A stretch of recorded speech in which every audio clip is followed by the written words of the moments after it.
ولن يجد عبد شيئا أعظم في شهر رمضان من صحبة القرآن. لن تجد شيئا أعظم سعادة وجنة في الدنيا قبل الآخرة من القرآن، وأكمل وأتم ما يكون ذلك في شهر رمضان. وهذا هو الذي جعله الله لنبيه عليه الصلاة والسلام، فكان يدارسه جبريل القرآن في شهر رمضان.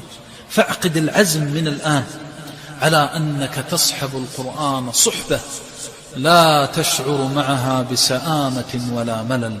كلام ربك، كتاب ربك، تسمع الله يقول، تسمع الله يأمر، تسمع الله ينهى.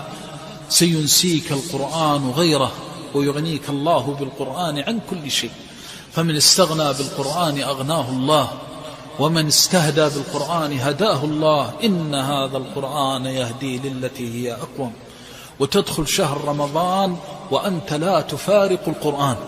إن كنت حافظا تقرأه في أوقاتك كلها، وإن كنت غير حافظ فخذه معك واصحبه معك واجعله جليسك الذي لا تفارقه ولا يفارقك.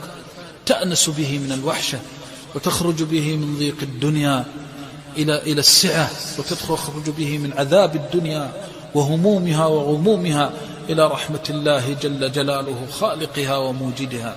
تأنس بكتاب الله، ومن الآن ومن الليلة تعقد العزم على أنك تجد وتجتهد في تلاوة القرآن وسماعه في شهر رمضان. فإذا فعلت ذلك فلن ترى ولن يجد الشيطان سبيلا لكي يهد من عزيمتك أو يكل من حدة ما يكون منك من النشاط والهمة في الخير في طاعة ربك. نسأل الله بعزته وجلاله أن لا يكلنا لحولنا وقوتنا.